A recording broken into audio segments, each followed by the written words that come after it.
그러면 지금부터 경전을 보며 수업을 하겠습니다. 605쪽입니다. 605쪽. 605쪽을 펴시고, 오늘은 묘장엄왕이 이 부처님으로부터 사라수 왕불이라고 하는 미래의 부처가 될 것이다 라고 하는 수기를 받는 장면부터 공부하겠습니다. 여러분, 불교 경전에는 특히 법화경에는요, 부처님의 애연이라고 그러죠. 애연. 부처님이 제자들을 비롯해서 특정한 사람들에게 오는 세상 어느 때에 무슨 부처가 될 것이라는 말씀을 직접 해주시는 장면들이 많이 나옵니다. 이것을 수기를 준다. 주는 입장에서는 수기를 주는 것이고 받는 입장에서 수기를 받는 거잖아요. 그러니까 쉽게 말씀드리면 부처가 될 것이라는 예언입니다. 서가모니 부처님이 과거에 연등 부처님으로부터 수기를 받았어요. 또 미륵보살에게 수기를 주었어요. 그래서 모두 과거 부처님이 미래 부처님에게 수기를 준다. 이런 이야기가 많이 나오잖아요.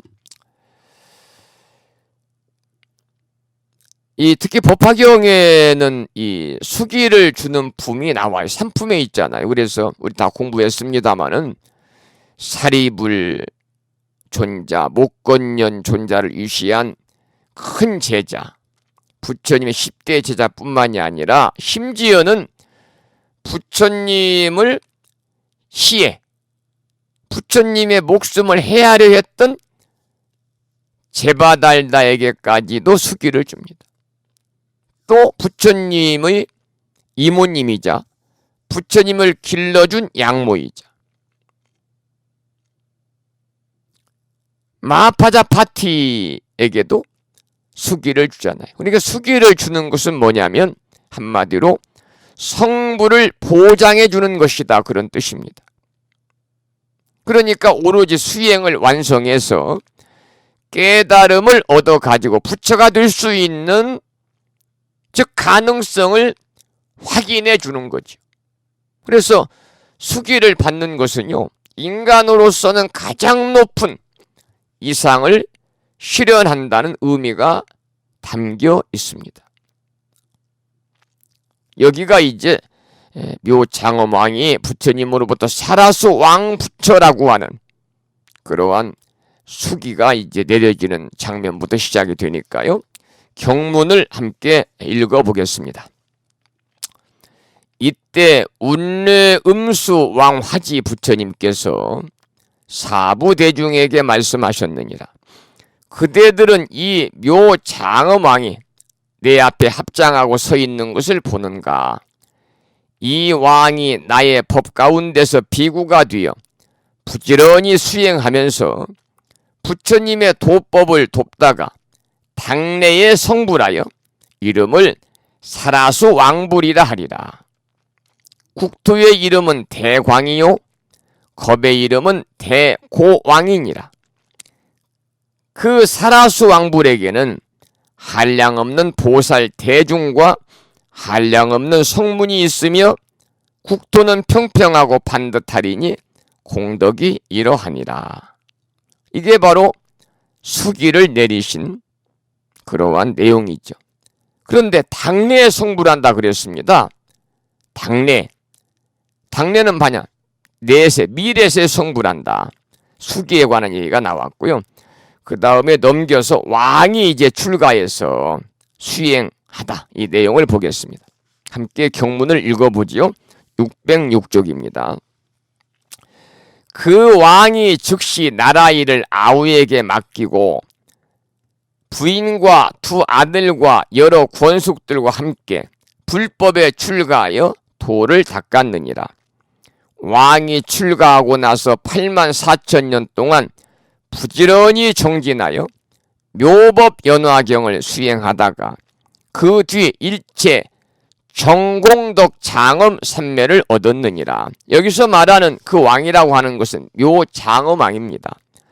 묘장엄왕이 그 나라 일을 아우에게 맡기고 부인과 두 아들과 여러 권수들과 함께 이제 출가해서 도를 닦는 거죠. 그리고 나서 8만 4천 년 동안 부지런히 정진해가지고 그것도 묘법연화경, 법화경을 수행하다가 이렇게 이제 일체 정공덕 장엄 삼매를 얻었다. 그래서 여기서 이제 묘법연화경을 부지런히 수행했다. 그것도 8만 4천 년 동안. 이 말은 뭐냐면 묘법연화경이 법화경인데 법화경이 첫 시간에 제가 그랬잖아요. 대승불교의 꽃이다. 그러니까 불교 최고의 길을 수행했다 그 말입니다. 불교 최고의 길을 수행했다. 여러분들께서 지금 법화경 공부를 만 2년 동안 하고 계십니다마는 불교 최고의 경전을 우리가 공부하시는 거예요. 그리고 이 말씀은 뭐냐? 이 법화경의 핵심은 인불사상이라고 그랬잖아요. 사람이 부처님이라는 진리를 믿고 받아들이고 행으로 옮기는 겁니다. 이게 인불사상이죠. 일체 모든 중생을 부처님으로 섬기는 겁니다. 그러니까 이 묘법연화경, 법화경을 수행했다는 것은 불교의 최고의 길을 수행했다는 것이고, 즉 다른 말로 말씀을 드리면 사람이 부처라고 하는 진리를 믿고 받아들이고 몸으로 실천했다. 인불사상을 몸으로 실천했다, 그런 뜻입니다. 그래서 법화경을 수행하는 방법으로 오종법사라는 걸 배웠잖아요. 우리가 오종법사 5가지가 있는데 수지, 독송,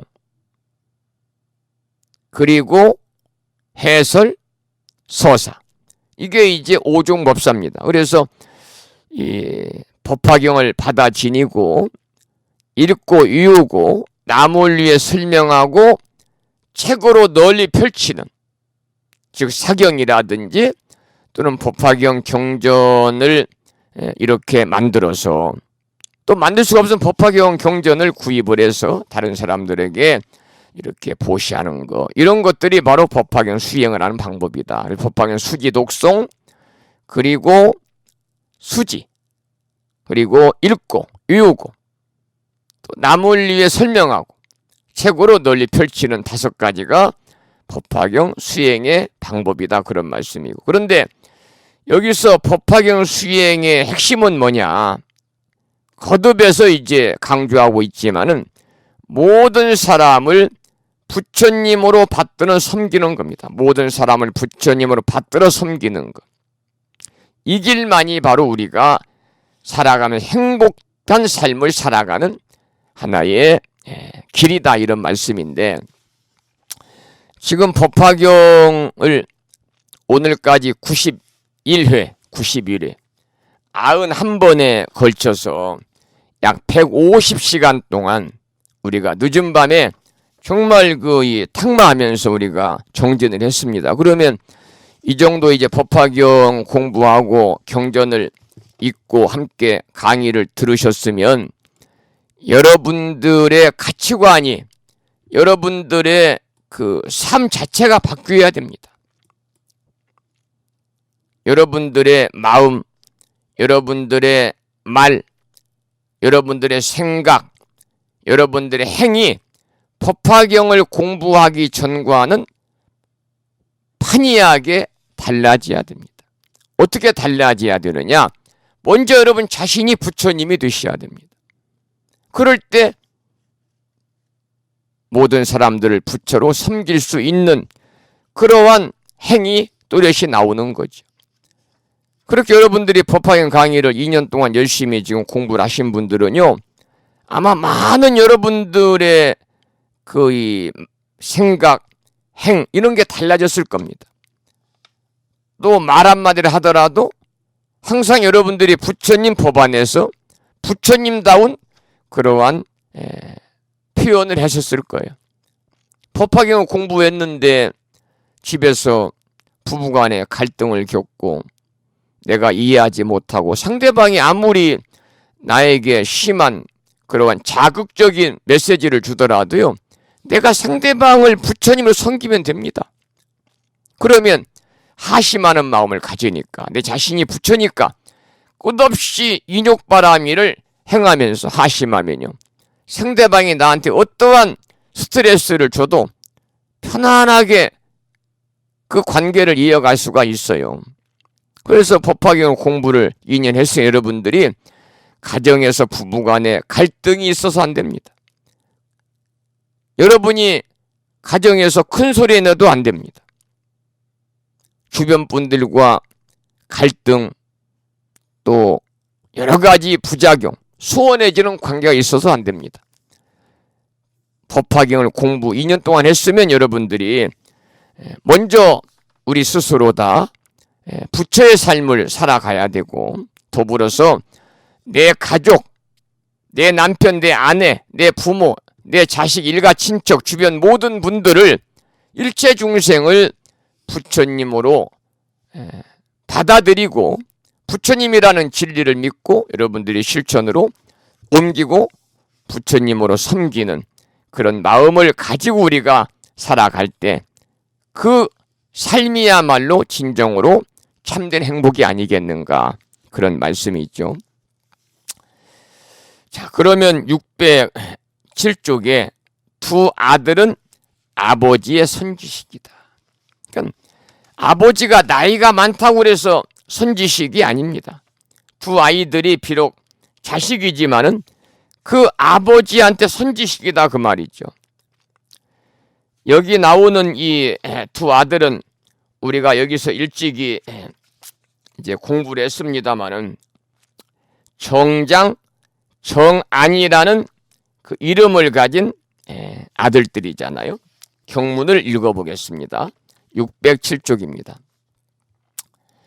그리고는 곧 허공으로 7 다라수를 올라가서 부처님께 말씀드렸느니라. 세존이시여, 저희 두 아들이 불사를 지어서 신통 변화로 저의 삿된 마음을 돌이켜 불법 가운데 편안히 머물게 하여 세존을 배웁게 되었습니다.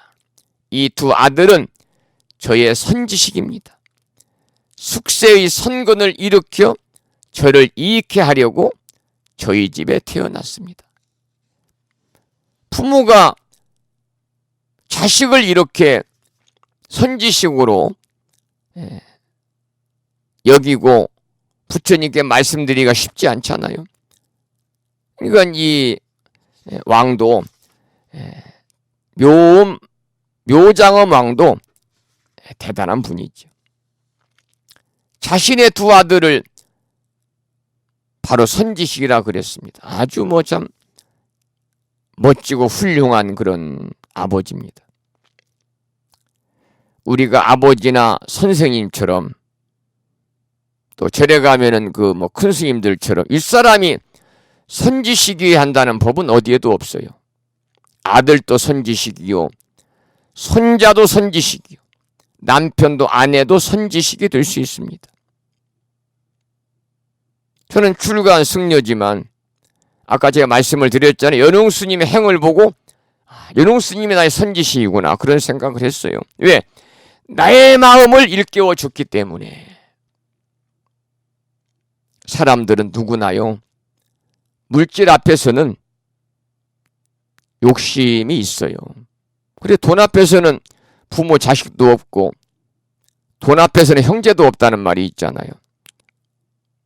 우스갯소리로 저는 출가 전에 30대 초반에 모임도 하기 때문에, 또 가족들이 모이면 양 명절에 이렇게 고스톱이라는 것도 쳐봤는데, 옛날에는요, 이 고스톱 칠 때는 부모 자식 간에도 없다는 거예요. 그냥 서로 돈을 이겨가지고 돈을 따려고 하고 그러잖아요. 이 자식들도 부모 재산 놓고 이렇게 분란이 일어나고요. 심지어 오래전에 저도 목격을 했습니다마는 그 부모님 돌아가시고 장례식장에서요. 부의금을 놓고 자식끼리 싸움하는 것도 제가 목격을 했으니까요.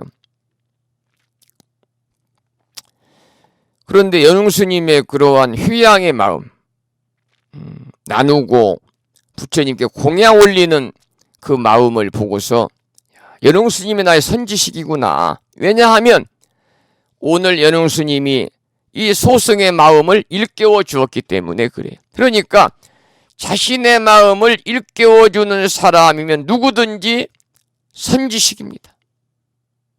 나이와 상관이 없고 직책과 상관이 없는 거예요. 그래서 선지식은 선우라고 그러잖아요. 한자로 선우.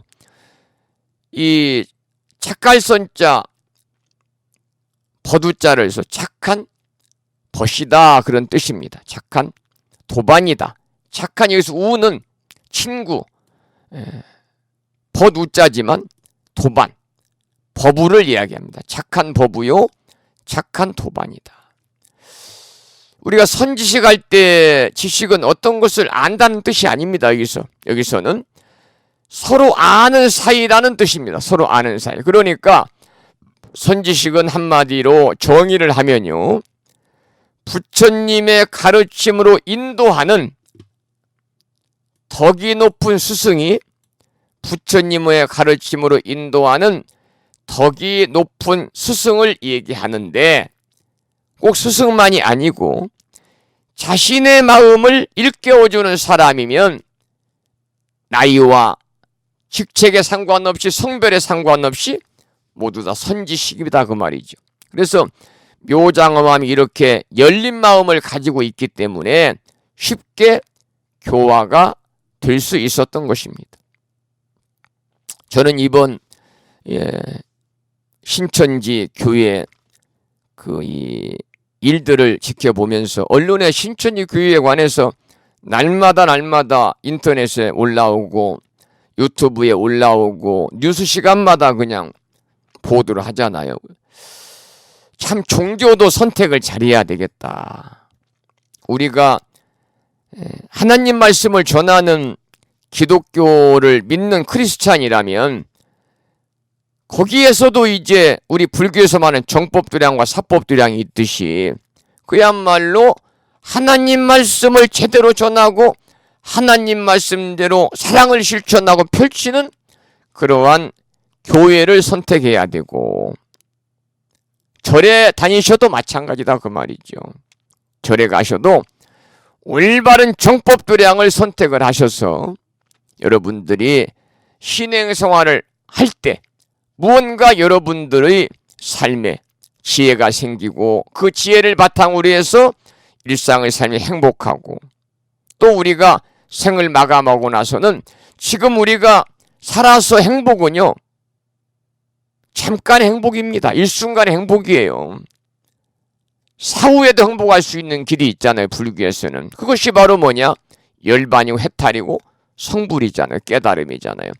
그 길까지도 우리가 갈 수 있는 그러한 여건을 조성하기 위해서는 정말로 절도 잘 선택해야 됩니다. 절 한번 잘못 선택하면 시간 낭비요, 경제적인 손실도 많고 나중에 돌아오는 것은 부처님에 대한 원망이요, 스님에 대한 나쁜 점만 이렇게 마음에 남는 거죠. 결국 자기 자신의 황폐화 되지 않겠습니까? 그래서 절도 올바른 부처님의 가르침을 전하는 도량을 여러분들이 선택하셔서 다니시라. 그런 말씀을 다시 한번 드리겠습니다. 그리고 불심사는 뭐니까요? 지금 이 강의를 전국에 듣고 계시는데 가까운 데를 선택하셔서 여러분 이 불심사에서 벌써 4년 동안 강의를 들으시고 매일 아침마다 방송 듣는 분도 계시고 2년 동안 경전대학원에서 강의를 들으셨기 때문에 어느 절이든지 가서 법회에 딱 3번만 동참해 보시면 훤히 꿰뚫어 볼 수 있습니다. 이 절은 분위기가 어떻구나. 이 절은 주지 스님이 어떠한 가치관을 가지고 있구나.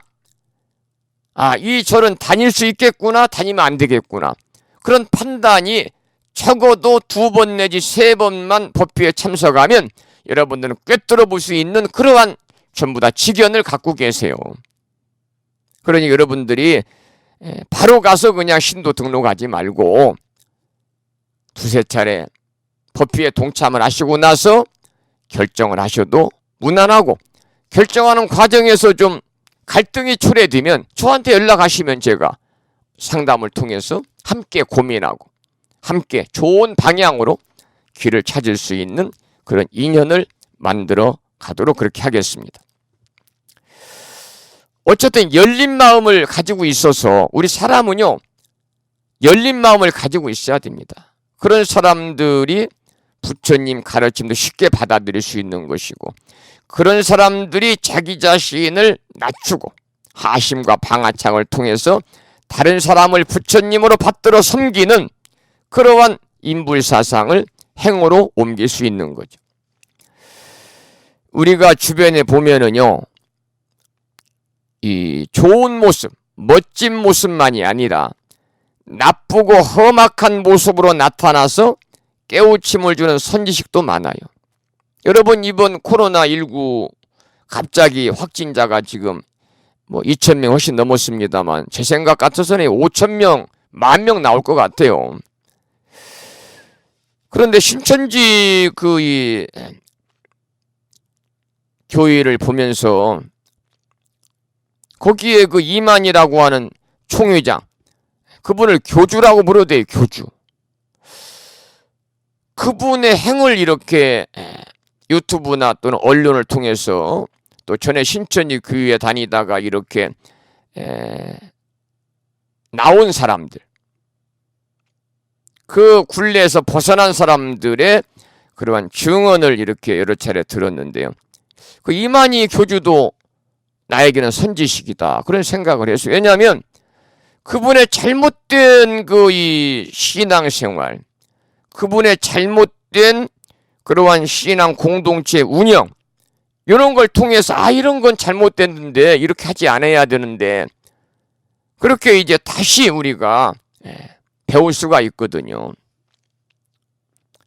그러니까 꼭 우리가 좋은 모습, 멋진 모습뿐만이 아니라 나쁘고 험악한 모습, 나쁜 행을 하는 사람조차도 우리가 인불사상에 근거하면 다 나에게 깨우침을 주는 선지식입니다. 이만희 총회장 교주도요, 우리가 구제해야 될 대상이에요. 우리 불자들이 구제해야 할 대상이다, 그분도. 또 나를 힘들게 하고 화나게 하고 슬프게 하는 사람, 슬프게 하는 일을 만드는 사람, 그러니까 나를 힘들게 하고 화나게 하고 나를 그냥 슬프게 하는 일을 만드는 사람도 나를 깨우치려고 나타난 선지식이다.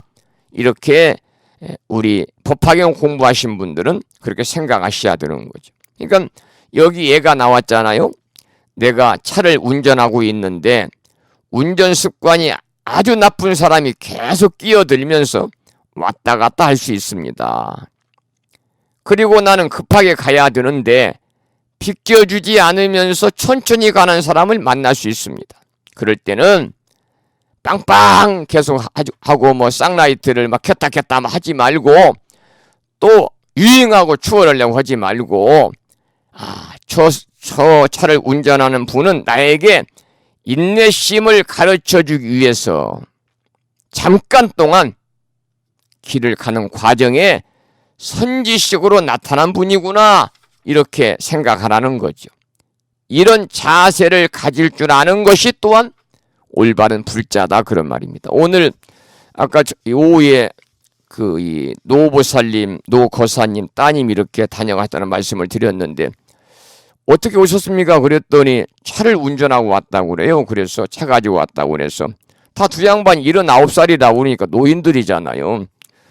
시골에서 79살 된 노인 양반이 차량 운전하는 분들은 거의 없으니까 여기 왔는데 동갑이라고 그래, 두 네 이분이. 근데 남편이 그 군인으로 퇴직을 해서 연금 가지고 이렇게 생활하신다고 그러는데 차도 좋더라고요. 근데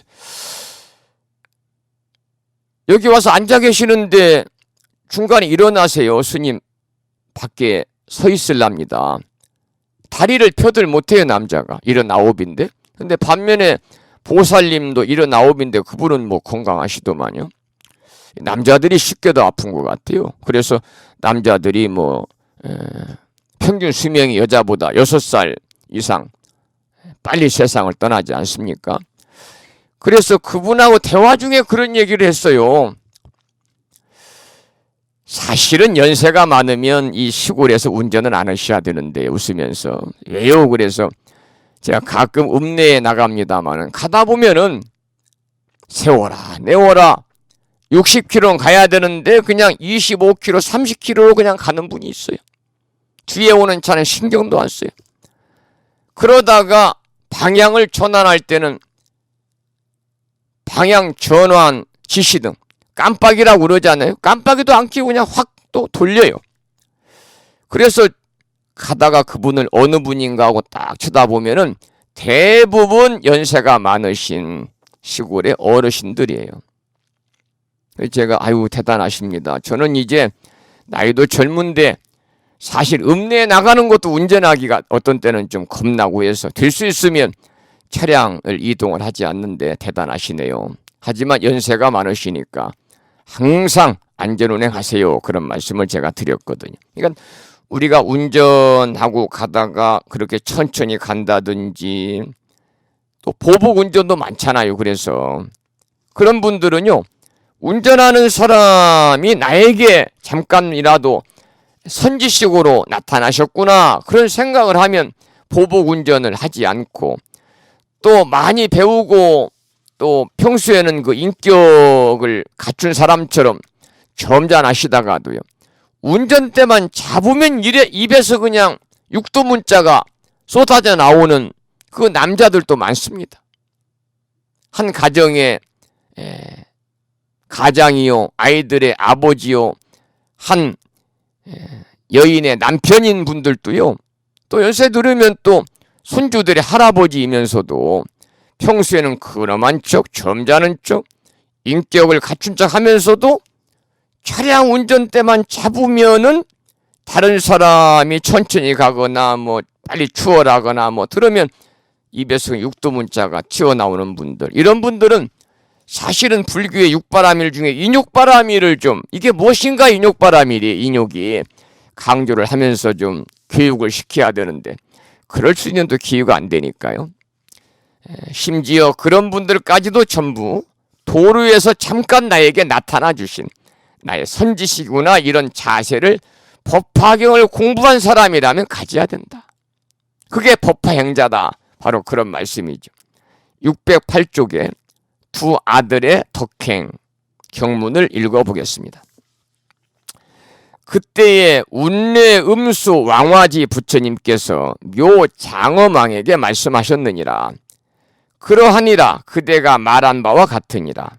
만일 선남자 선여인이 선근을 심은 연고로 세세의 선지식을 만나느니라. 그 선지식이 불사를 지어 보여주고 가르치고 이익해 하여 기쁘게 하며 최상의 깨달음에 들어가게 하느니라. 대왕이여 마땅히 알라. 선지식은 큰 인연이니 이른바 교화하고 지도하여 부처님을 칭견하고 최상의 깨달음을 얻게 하느니라. 대왕이여 그대가 이 두 아들을 보는가? 이 두 아들은 이미 60, 500, 1000만억 나유타 항아사 부처님께 공양하고 친근하고 공양하였으며 여러 부처님 초수에서 법화경을 받아 지니고 삿된 소견 가진 중생들을 가엾이 여기어 바른 견해에 머물게 하느니라. 여기서 선지식이 큰 인연이다 그랬잖아요. 선지식이 큰 인연이다. 그리고 선지식이 교화하고 지도해서 부처님을 칭견하고 최상의 깨달음을 얻게 한다. 이렇게 나와 있어요. 본문에 우리 읽었잖아요.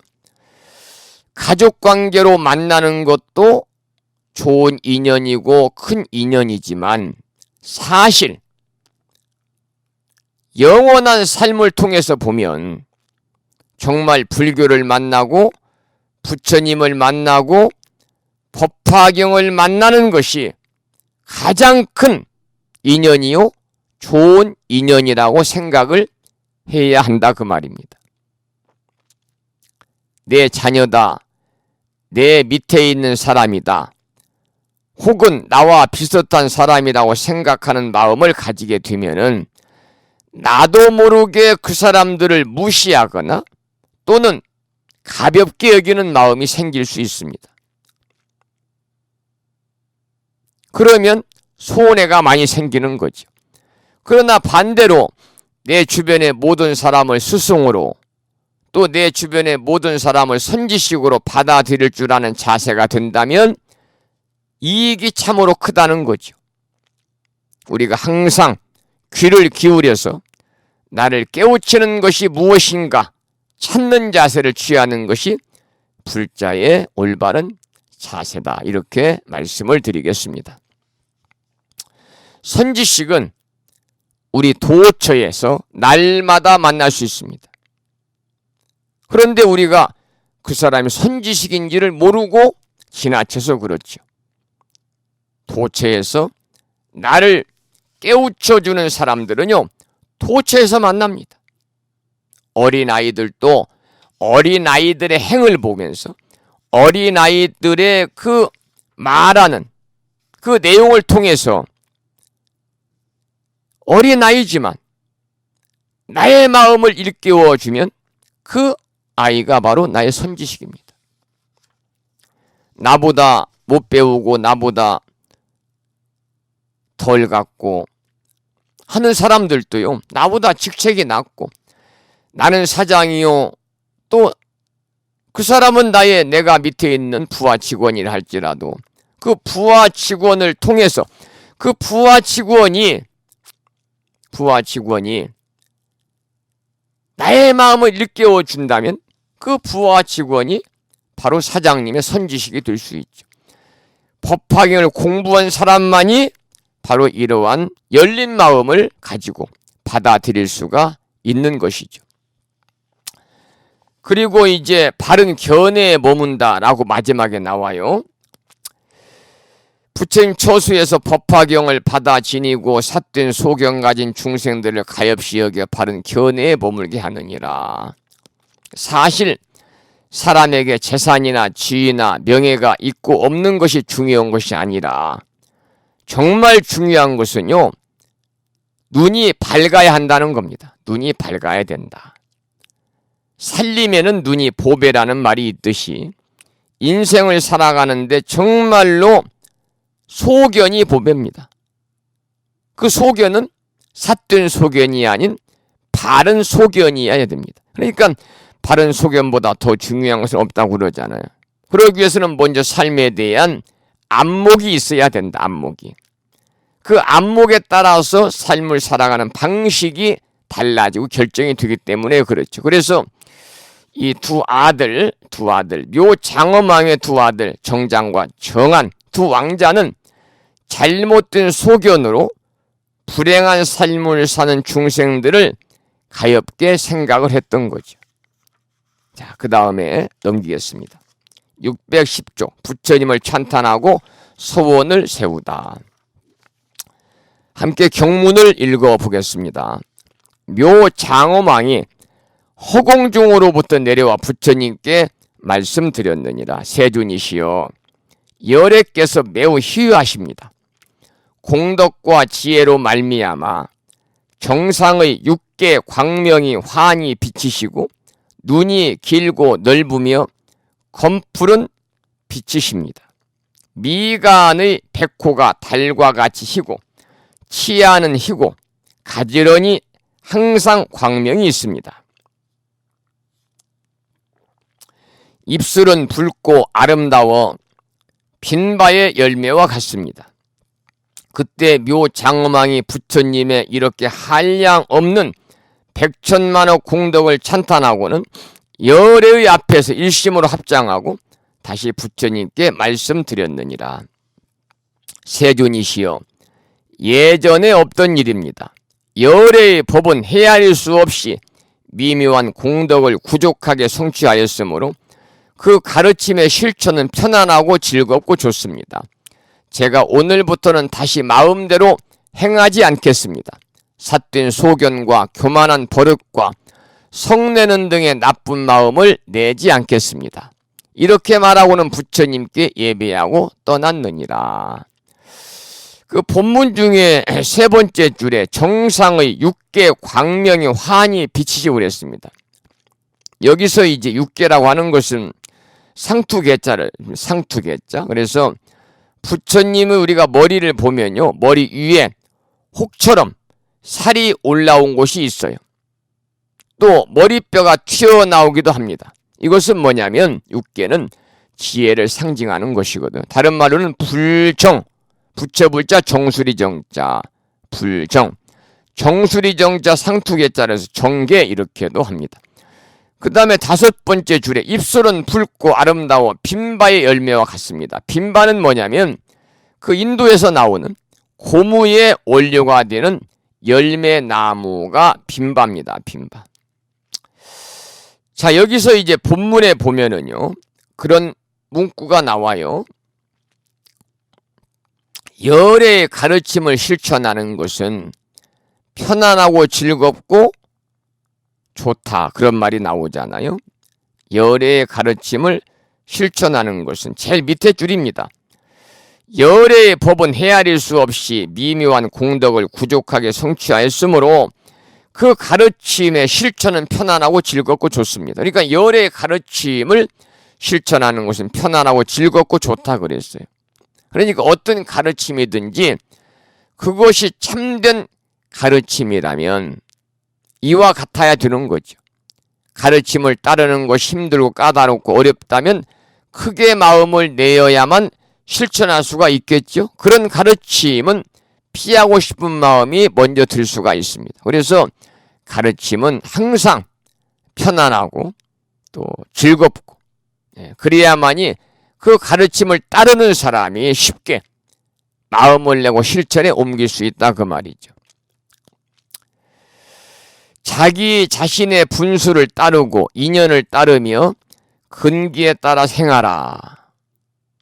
아주 자주 제가 드리는 그런 말씀이잖아요. 중요한 것은 자기 자신의 분수를 따르는 것이고, 본인이 더 잘 알아요. 나의 근기가 어디만큼인가, 나의 분수가 어느 정도인가. 본인이 더 잘 알기 때문에 그 자기 자신의 분수와 그 근기에 따라 생하라 그 말이죠. 그러니까 자신의 분수나 근기에 넘치고 인연이나 분에 넘치는 것을 억지로 하지 말아라. 가르침을 실천하는 것은 편안하고 즐겁고 좋은 느낌을 받으면서 해야 되기 때문에 우리는 자기의 분수에 맞게 살아라. 자기의 근기에 맞는 그러한 이 행을 해라, 그런 말씀이죠. 또한 아무리 배우지 못해 무식한 사람이라고 해도 본래 자리는 신령스럽습니다. 그 마음자리는 정말 신령스럽기 때문에 그것이 옳은 말인지 옳지 않은 말인지 아니면 무엇인가 미심쩍은 말인지를 자신도 모르게 알아차립니다. 본능적으로 감지한다 그 말입니다. 물론 지식이 있어 정확하게 알아내면 좋겠지만 그렇지 못하더라 우리 마음이 편안하고 즐겁고 좋으면 좋은 가르침이고, 우리 마음이 편안하지 못하면 좋은 가르침이 아니겠죠. 바로 이제 그런 내용인데요. 우리는 배웠다 못 배웠다 이런 걸 떠나서, 잘났다 못났다 이런 걸 떠나서, 많이 가졌다 갖지 못했다는 걸 떠나서 우리 사람의 본성은 다 한결같은 거거든요. 그 본성은 전부 다 진여의 자리입니다. 그 본성은 청정심입니다. 그야말로 자성 청정심입니다. 거기에는 자성 청정물이 딱 자리하고 있는 거예요. 그런데 우리가 살면서 그 본성의 자리, 지녀의 자리, 청정한 그 자리에 탁한 기운이 이렇게 스며들고 또 탁한 습이 자꾸 이렇게 누적이 되어 쌓여가지고요. 본래의 그러한 맑고 청정한 본성의 자리, 지녀의 자리가 자꾸 이렇게 퇴보해 나가는 것이죠. 우리가 마음 공부하고 부처님의 가르침을 통해서 지혜롭게 사는 사람들은 그 본성의 자리를 매우 우리가 날마다 들여다보고 사는 사람들입니다. 우리가 매일 아침 일어나면은 세면하고 양치하고 세수하고 그리고 거울도 바라보면서 여러분들이 자신의 얼굴을 이렇게 날마다 관찰하잖아요. 그렇듯이 우리의 그 마음자리도 날마다 관찰하고 살면 그 관찰한 자리에 여러분들이 끼어있는 탁한 기운들을 기도를 통해서 또 마음 공부를 통해서 날마다 탁한 기운을 닦아내고 떨쳐낼 수 있죠. 그럴 때 그 자리가 항상 청정심이 함께하고 있고 본성이 자리하고 있고 지녀가 함께하고 있고 그 자리가 바로 불성이니까 그 불성이 충만해 있는 거죠. 612쪽 부모와 두 아들의 현재 보겠습니다. 여기가 이제 27품의 마지막 단락이 되겠어요.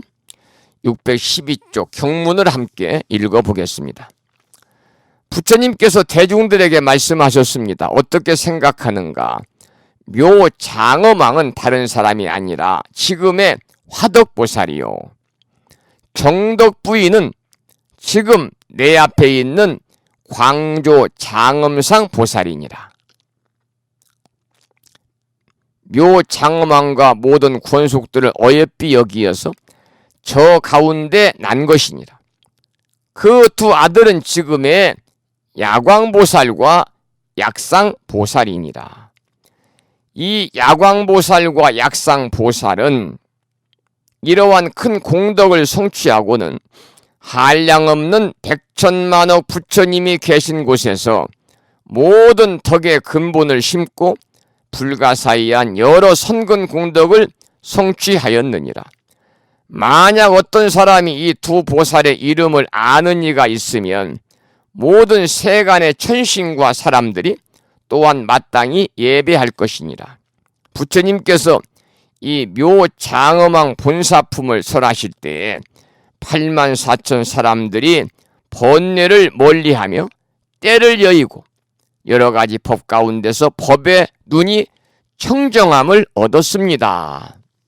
자, 이제 부처님께서 이 마지막 27품 묘장엄왕 본사품을 설하실 적에 방금 우리 읽었습니다마는 84,000 사람들이 번뇌를 멀리하며 때를 여의고 여러 가지 법 가운데서 법의 눈이 법안이 청정함을 얻었다 그랬습니다. 이 마지막 구절이거든요. 27품에 참으로 이 마음에 울림이 있는 그런 구절이죠. 부처님께서 이 묘장엄왕 본사품을 설하실 때에 84,000 사람들이 번뇌를 멀리하고 때를 여의고 여러 가지 법 가운데 법의 눈, 법안이 청정함을 얻었습니다. 법을 전하는 공덕이 이렇게 크다는 겁니다. 법을 전하는 공덕이 커요. 사람들 84,000 사람들이 번뇌를 멀리하고 때를 여의고 그리고 법안이 청정함을 얻었다고 그랬잖아요. 여기서 84,000 사람들은 꼭 84,000명이 아니고 우리가 84,000 법문, 84,000 번뇌, 8만 대장경 그럴 때 인도에서는 이 84,000을 무량수, 대단히 많은 수를 84,000이다 이렇게 표현을 하니까요. 이 법을 듣는 것만으로도 번뇌를 여의고 허물을 여의고 때는 허물이니까요. 부처님 법을 듣는 것만으로도 번뇌를 여일 수 있고 허물을 여의고 법의 눈, 법안이 청정해진다고 그랬어요. 부처님께서 성불하실 때 일체 중생이 동시에 성불한 겁니다. 우리 모두는 부처님께서 2600여 년 전에 성불하셨잖아요. 성불하실 때 이미 일체 중생이 다 성불한 거예요. 우리가 역사적으로 부처님 성불은요, 모든 중생이 본래 부처라는 것을 자각한 사건입니다. 모든 일체 중생이 본래 부처다 하는 것을 스스로 깨달은 사건이 부처님의 성도이기 때문에, 그래서 부처님의 깨달음 자체가, 성도 자체가 온 인류사에서 가장 대단한 것이죠.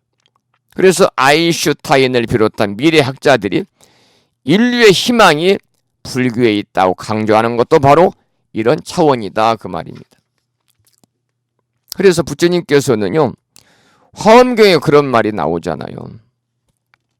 기제기제라. 기하고 기하도다.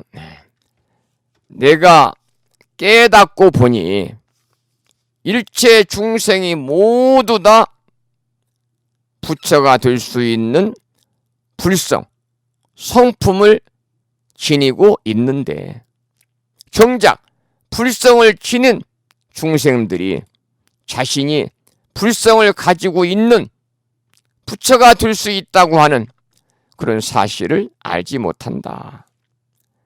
그런 그 부처님께서 말씀을 하셨거든요. 그래 부처님께서는 일체 중생이 시류불성이다.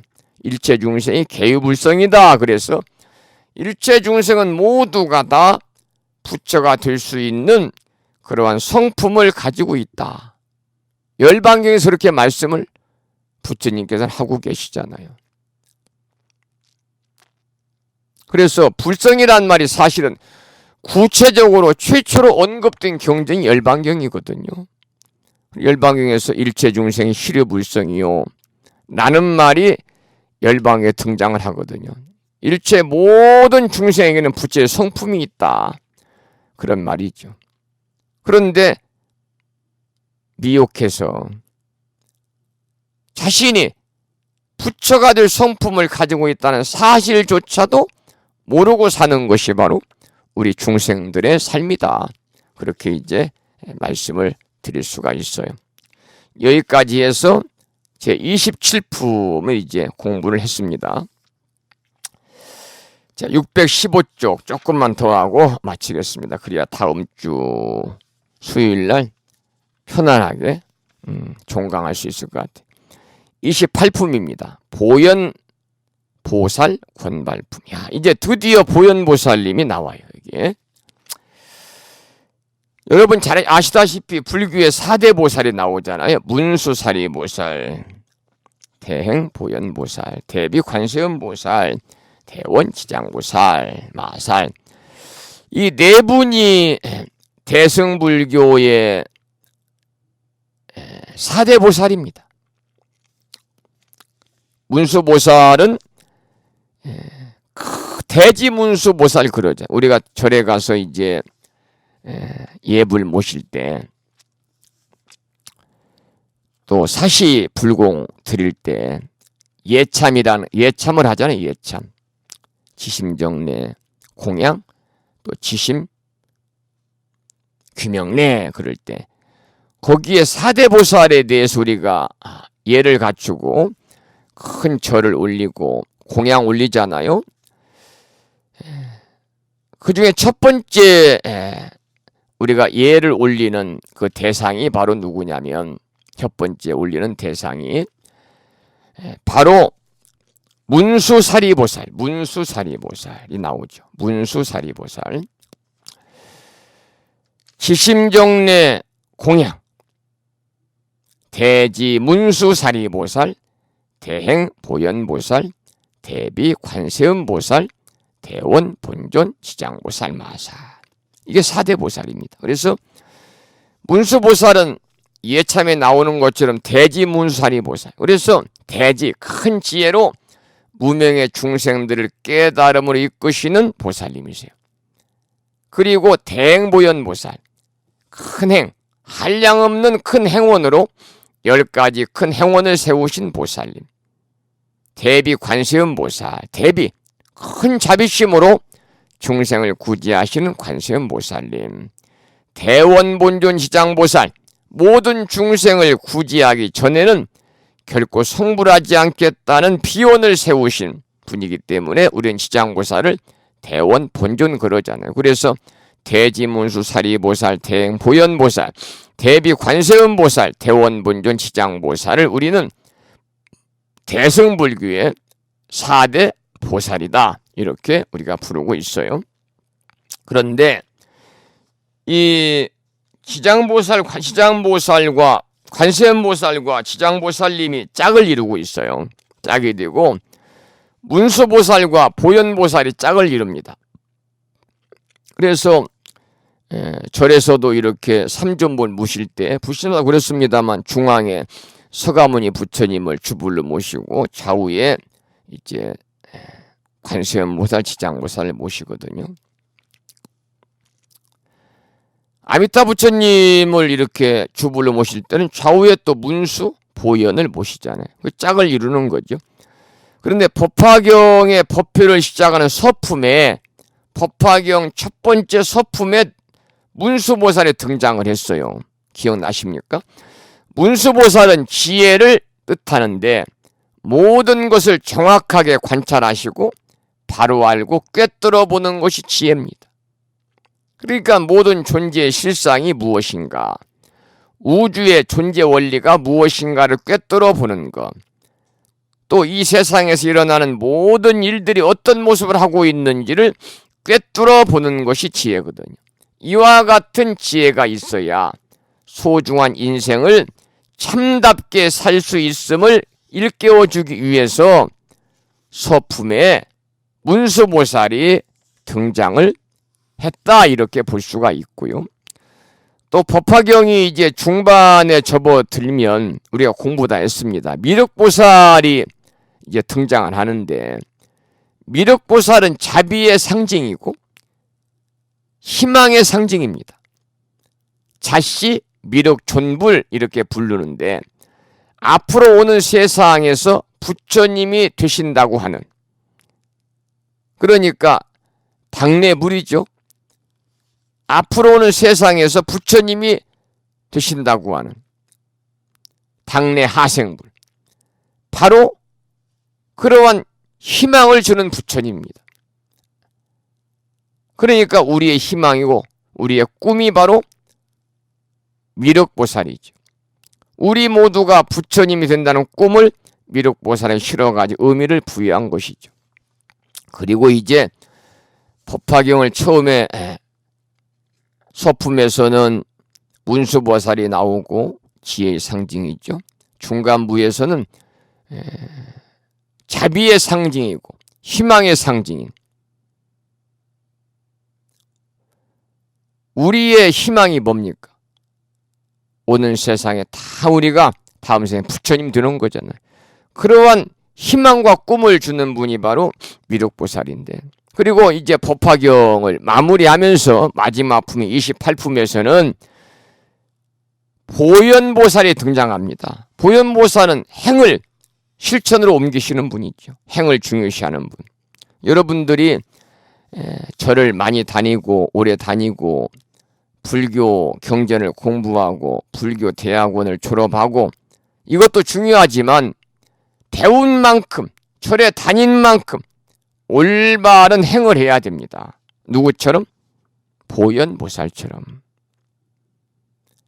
그러니까 모든 것을 꿰뚫어 보는 문수보살과 같은 지혜를 가졌어도, 또 훌륭하고 또 지혜도 훌륭하죠. 문수보살 같은. 또 자씨 미륵보살과 같은 꿈과 희망을 가지는 것도 좋지만 우리가 실천이 없다면 아무런 의미가 없습니다. 실천이 없다면. 내가 많은 사람들을 위해서 가진 것은 없지만 많은 사람을 위해서 내가 무언가 도움을 주고 싶다. 그러면 여러분 실천해야 됩니다. 무죄칠시라도 해야 됩니다. 무죄칠시. 재물이 없어 베풀 수 있는 7가지의 보시가 있잖아요. 무죄칠시. 아니면 보통 보시하면 3가지잖아요. 제시, 법시, 무의시. 제시는 경제적인 여건이 돼야 하는 거니까 여건이 안 되면 법시, 법을 펴는 그런 포교를 하시든지 아니면 무의시, 주변 사람들이 힘들어하면 그 사람들에게 그 사람의 힘든 사람의 사정을 들어주는 것도 커다란 무의시입니다. 누군가에게 속 털어놓고 얘기하면 후련하잖아요. 그래서 자살 방지를 이렇게 위해서 만든 그러한 이 봉사단체에서도요, 상대방 얘기를 잘 들어주라는 거예요. 특히 우울증 있는 사람들. 그러면 그 사람이 마음을 바꿀 수 있다고 그러잖아요. 그러니까 실천을 상징하는 대행 보현보살이 이제 마지막에 등장을 하는 건 뭐냐? 우리가 지금까지 법화경을 배운 내용을 실천으로 옮기라. 그런 메시지가 되는 거지요. 시작과 끝을 장식하는 문수보살과 보현보살이 상호 보완적인 존재다. 실상을 꿰뚫어보는 지혜를 지니신 문수보살과 그 지혜를 실천으로 옮기는 보현보살이 앞뒤를 호위하고 있고, 우리의 꿈을 상징하는 미륵보살이 장면마다 등장하는 법화경은 참으로 조직적인 경전이요, 과학적인 경전이다 그 말이죠.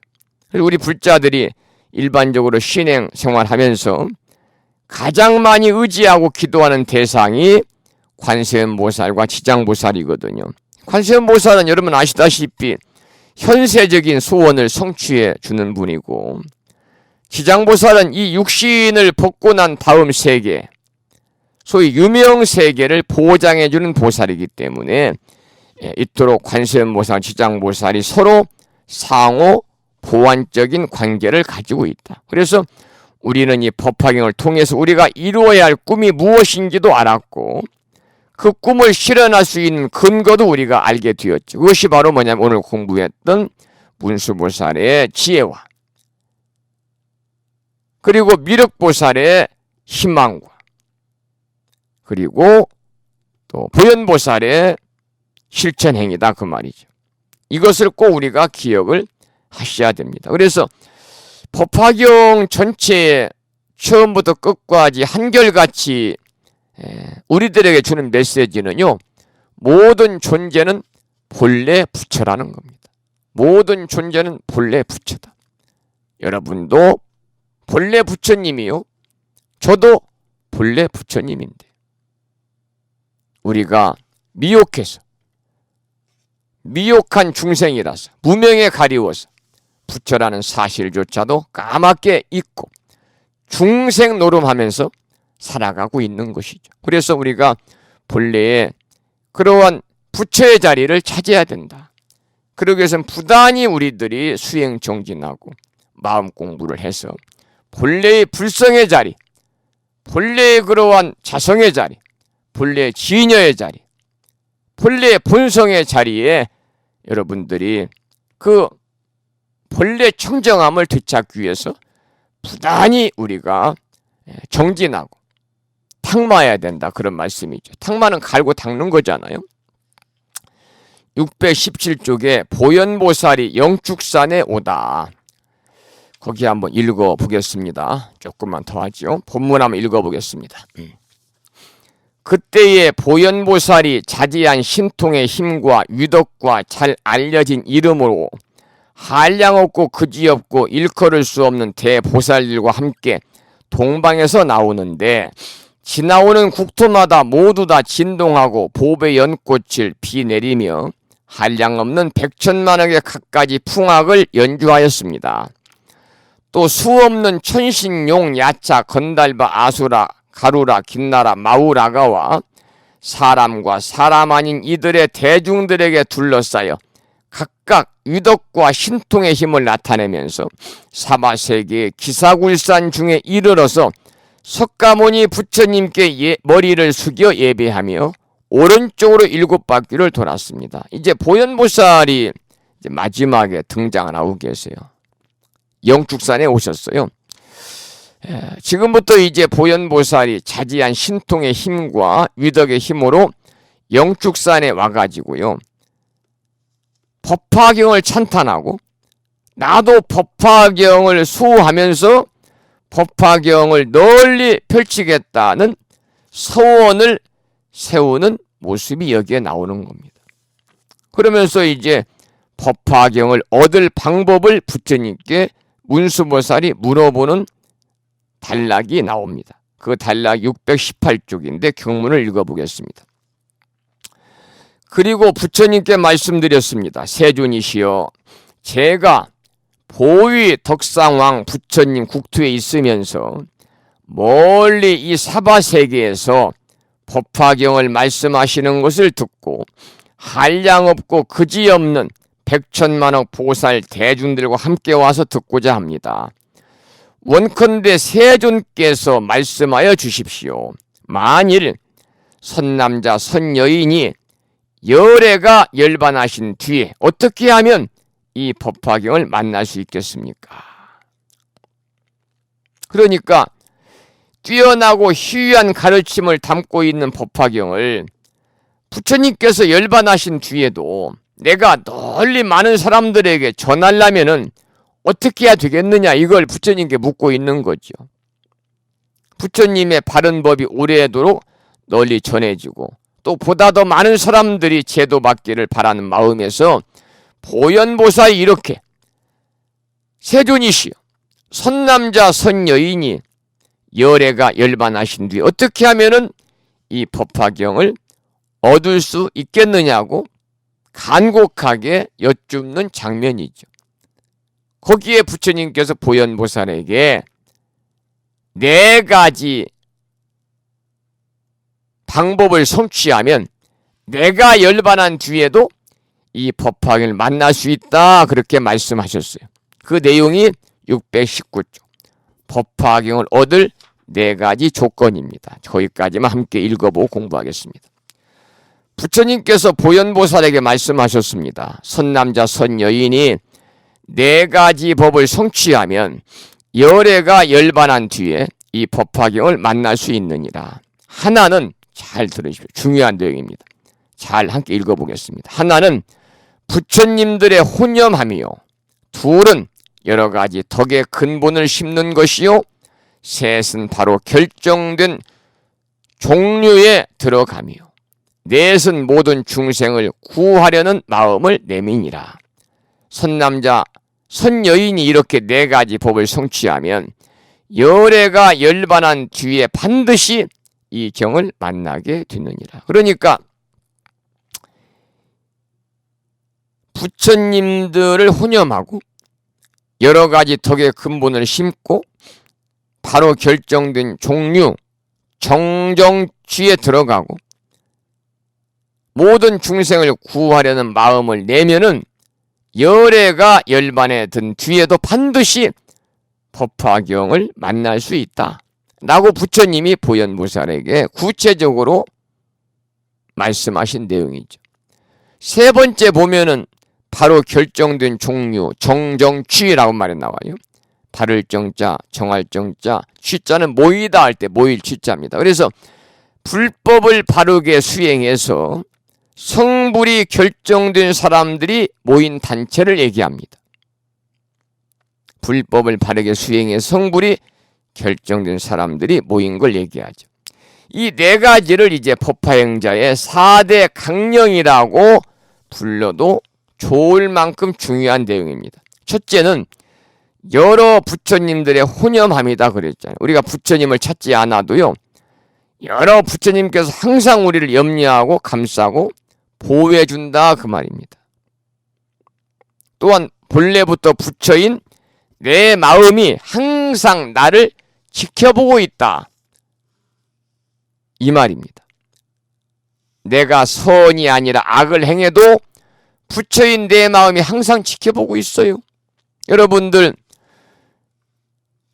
다 우리가 이제 선행을 하고 선업을 쌓고 살려고 노력하지만 때로는 사람인지라 화도 내고 엉뚱한 생각도 할 수 있고요. 이렇게 선을 하지 않고 선에 대비되는 바람직하지 않은 생각과 바람직하지 않은 행을 할 때도 누가 모를 것 같지요? 지켜보는 사람이 없을 것 같죠? 이렇게 둘러봐도. 부처인 내 마음이 항상 지켜보고 있는 거예요. 그래서 우리는 흔히 말하기를 양심은 속일 수 없다 그러잖아요. 굳이 2600년 전에 사바세계에 오셨던 서가모니 부처님께서 지켜본다고 생각하지 않아도 된다는 거죠. 물론 서가모니 부처님께서도 지켜보고 계시겠지만 그보다 더 가까이에서는요, 내 마음이 늘 나를 지켜보고 염려하고 보호한다 그 말이에요. 얼마나 중요한 말입니까? 두 번째는 여러 가지 덕의 근본을 심는 것이다 그랬잖아요. 여러 가지 복을 많이 지어라. 여러 가지 선근을 심어라 그런 얘기입니다. 사실 우리가 이 법화경을 만나고 2년 동안 공부한 것만으로도 우리는 참으로 많은 복을 받은 겁니다. 요즘 사람들은 많은 재물이나 높은 지위나 명예나 또 아리따운 외모, 잘생긴 외모를 갖추면 복이 많다고 생각하지만 진정한 복은 뭐냐? 참된 진리를 배우는 거예요. 세속적인 가치 기준을 다 만족시키며 살려면 끝이 없어요. 그저 항상 우리는 부족함을 느끼며 살 뿐입니다.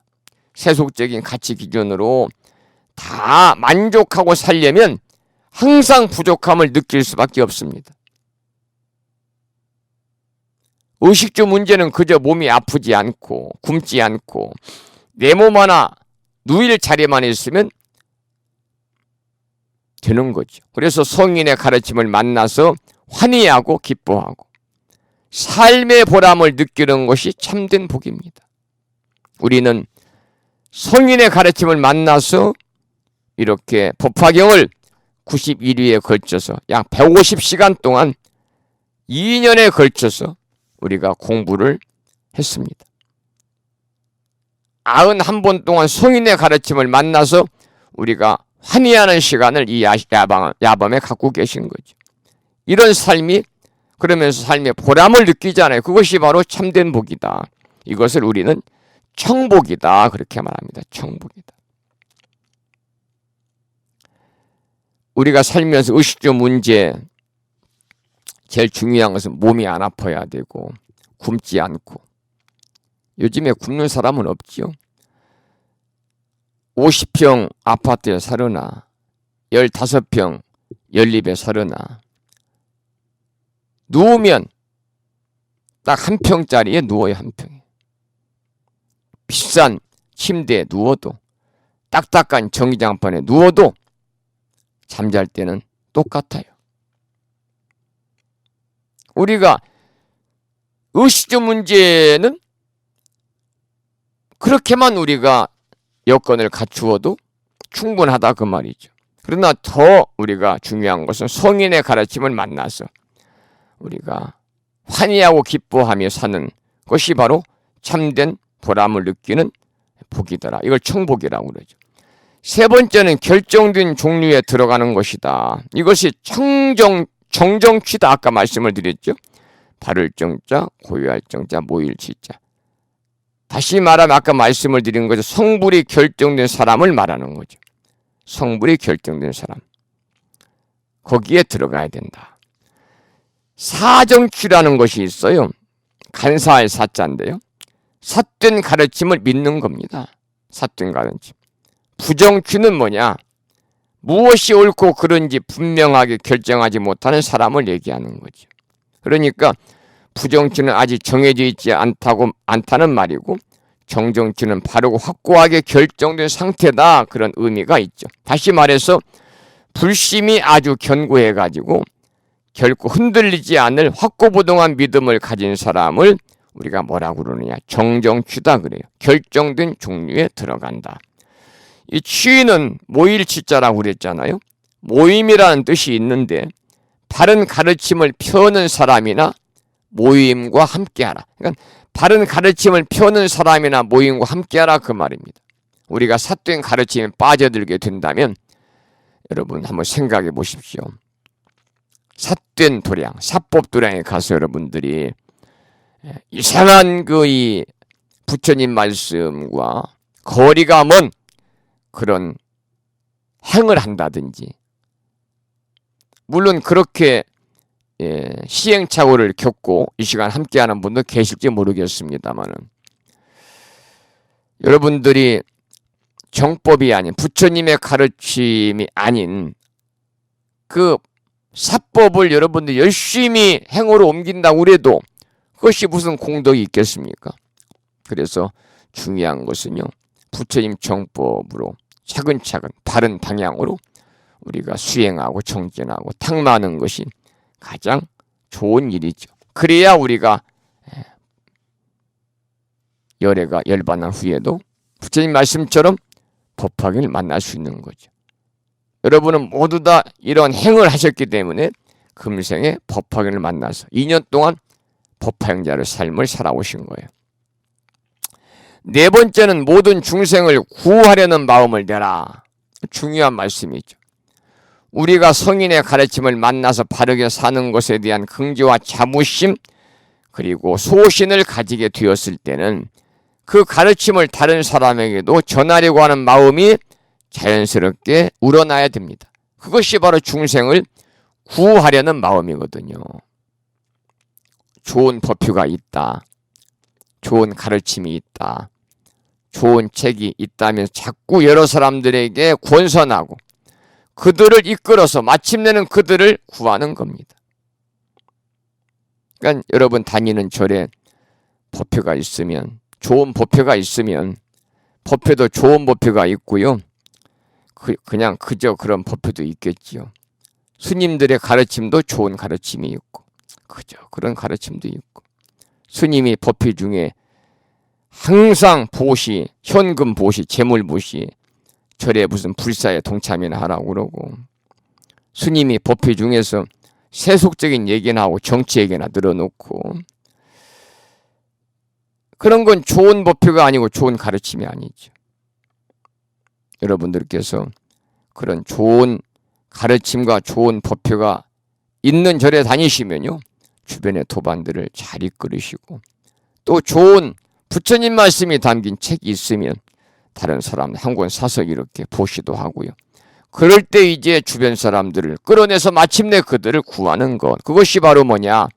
자타의시 성불도의 길이죠. 그러니까 나 혼자만 잘 사는 것은 진정한 의미에서 잘 사는 것이 아니더라. 다른 사람들과 더불어 함께 잘 살아야만 참으로 잘 사는 것이라는 말씀이 있듯이, 나 혼자 아무리 성불하고 나 혼자 절에 다니면서 올바른 가치관을 가지고 지혜로운 삶을 행복하게 산다고 그래도 다른 사람들에게 그 행복의 길을 함께 동참할 수 있도록 여러분이 안내를 하는, 그러한 권선을 하는 역할을 못한다면 그것은 이기적인 삶이고 자기 중심적인 그러한 잘못된 가치관이다, 그 말이죠.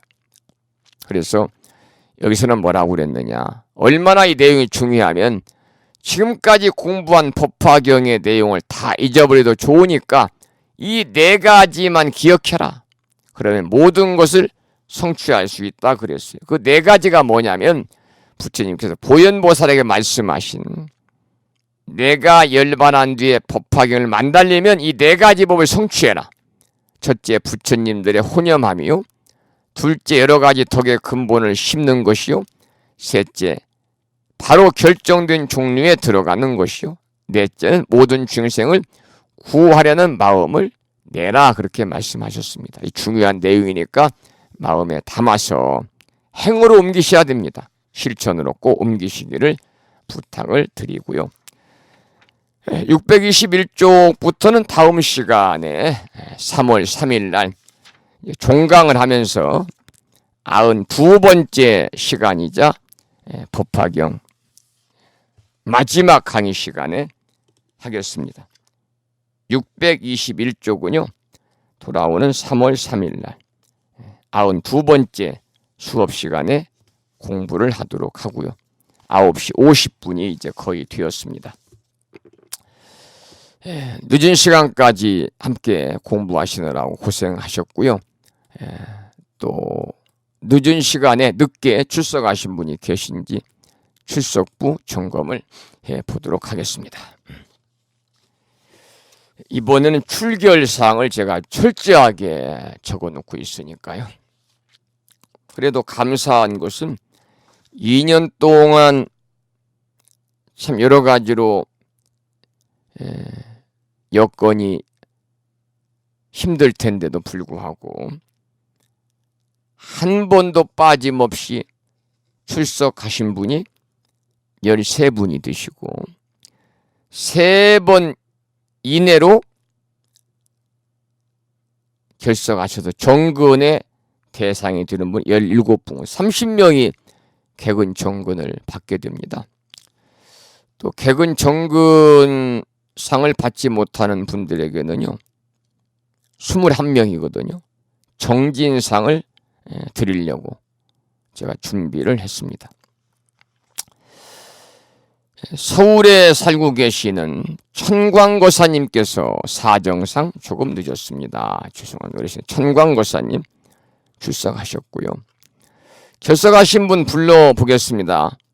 혹시 강의 들으셨으면 문자를 바로 주시기 바랍니다.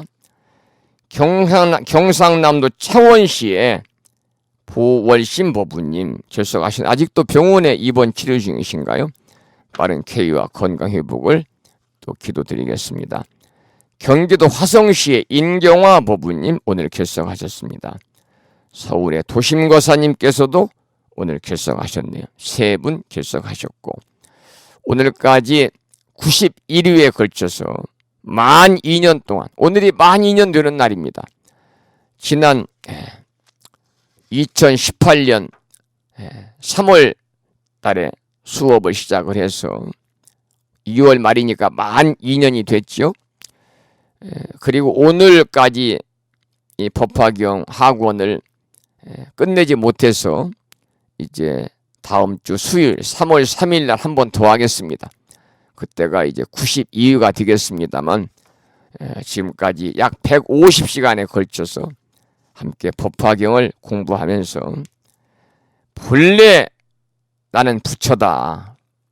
그리고 모든 사람들이 다 부처라는 사실을 우리가 인지하고 마음에 새기고 실천에 옮기면서 모든 사람이 부처님을 섬기고자 하는 마음을 우리가 가져야 된다. 그런 말씀을 제가 드렸습니다. 자, 오늘 수업을 마치고요. 조금 이제 한 번 남았다 생각하니까 좀 아쉽기도 하고 또 매주 수요일 날 8시가 또 기다려지고 또 그리워질 수도 있을 것 같아요. 이번 강의 다음 주 끝나면 당분간은 인터넷을 통해서 경전대학원이나 또는 불교대학 수업을 당분간 쉬려고 합니다. 첫째는 제 건강이 좀 따라주지 않고요. 또 법우님들이 그만큼도 모집이 되지 않아서 당분간 쉬고 또 여건이 되면은 언제든지 또 문을 열어서 이렇게 함께 공부해 나가는 그런 기회를 갖고자 하고요.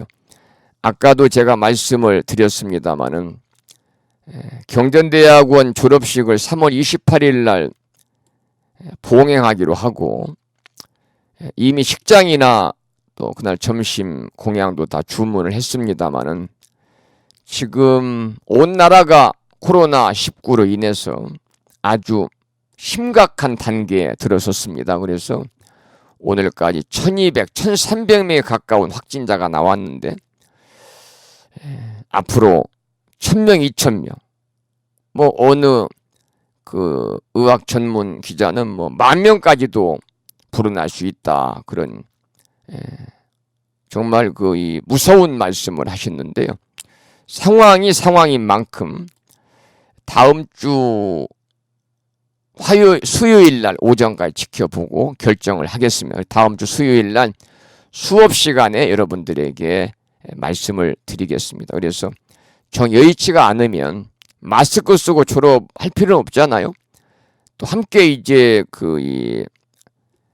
점심 공양도 해야 되고 또 함께 이렇게 테이블에 앉아서 졸업식에 동참해야 되는데 코로나는 비말 감염된다고 그러잖아요. 전파 범위가 약 2, 3m 내라니까요.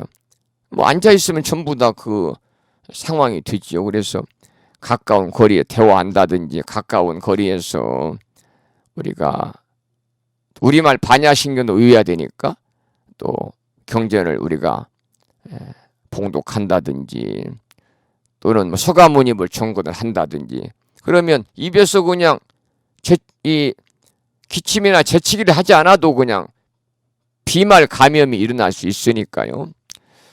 그것이 또 분출된 바이러스가 그 졸업식장 그 밀폐된 공간에 공중을 떠돌다가 그 연세가 많으신 또 학장님이나 저처럼 이 폐 기능이 떨어진 사람이 호흡기로 들어가면 치명적이잖아요. 그래서 우리 모두의 건강을 위해서 아마 무기한 연기를 해야 되지 않겠는가 그렇게 생각을 하고 다음 주 수요일 날 정확한 말씀을 드리도록 그렇게 하겠습니다. 자, 그러면은 오늘 수업을 여기서 마치도록 하고요. 아까 제가 말씀드리기를 졸업식 비용 보시금 또 특별 보시금에 관한 말씀은 제가 드렸으니까 졸업식 비용 보시금을 아직 입금하지 않으신 분들은요, 입금하시고요. 그리고 여건이 되시는 분들은 특별 보시금도 형편 따라 보내주시면 졸업식을 여법하게, 장엄하게, 아름답게, 넉넉하게, 여유롭게 휴양하는데 보태서 사용하도록 그렇게 하겠습니다. 특별히 특별 보시금을 이렇게 보내주신 법우님들에게 이 시간을 빌려서 감사의 말씀을 드리겠습니다.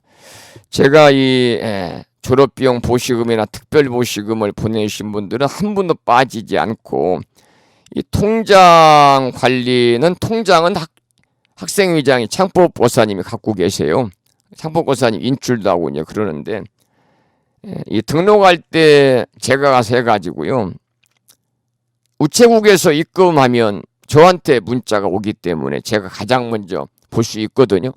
창법고사님은 이제 통장 정리를 해야 보시는 거. 그래서 제가 우창불교대학의 졸업 비용 보시금이나 특별 보시금이 들어오면 그걸 확인해서 문자 메시지로 감사의 말씀을 일일이 드렸고 지금도 드리고 있고 앞으로도 드릴 것입니다. 대단히 고맙다는 말씀을 드리겠습니다. 다음 주는 종강하겠습니다. 마지막 92번째 수업 시간이니까요. 한 분도 빠짐없이 다음 시간에 만나 뵙도록 하겠습니다. 그러면 이제 오늘 강의를 마치면서 아까 말씀을 드린 것처럼 오늘 61번째 생신 회갑을 맞으신 우리 도반이 계십니다. 수일신 법우님이시라고 서울특별시 구로구 고척동에 살고 계시고 경자생이십니다. 오늘 61번째 생신 회갑을 맞으셨습니다. 부처님 가피가 함께 하셔서 가족 모두 언제나 건강하시고 행복하시기를 축원을 드리면서 수일신 법우님의 생신을 축하드리는 노래 한 곡을 들으면서 저는 물러가도록 하겠고요. 그 생신 축하의 노래가 끝나면 오늘 강의한 내용을 다시 음원을 정리해서 올려놓겠습니다. 그 과정에 잠깐 방송이 끊기더라도 그대로 듣고 계시면 오늘 강의한 내용을 계속해서 들으실 수가 있겠습니다. 10시가 되었고요. 여러분 2시간 동안 고생하셨고 편안한 밤 되시고 특히 코로나19에 각별히 유의하셔서 가족 모두 건강하시기를 기원 드리면서 수일신 법우님의 생신을 축하드리는 노래 한 곡을 띄워드리겠습니다. 여러분 안녕히 주무십시오. 고맙습니다.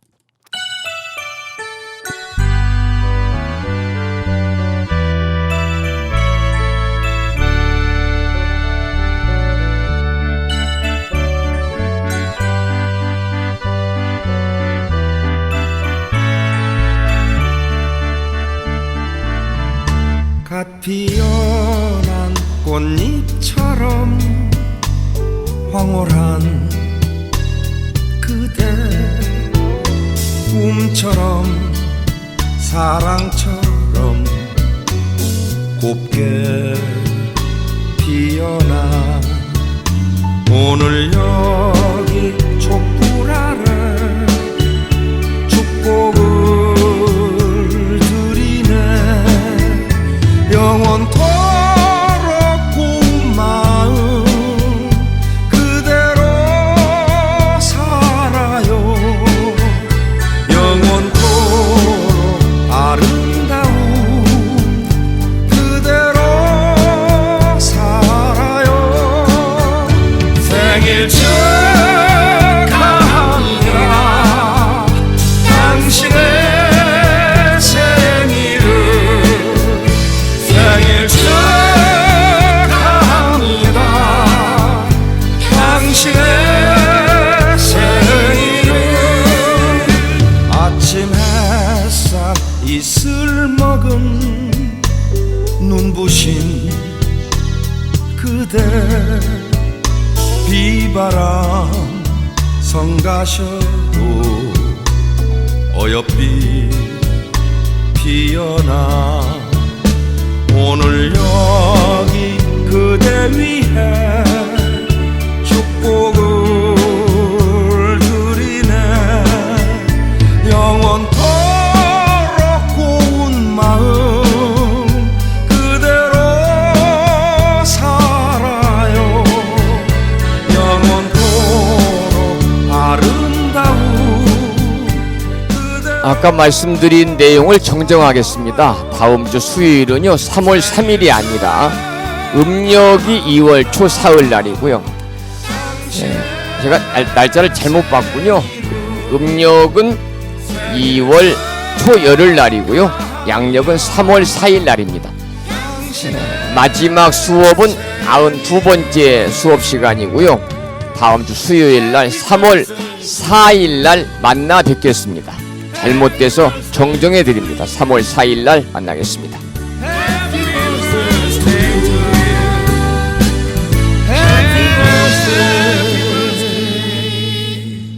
두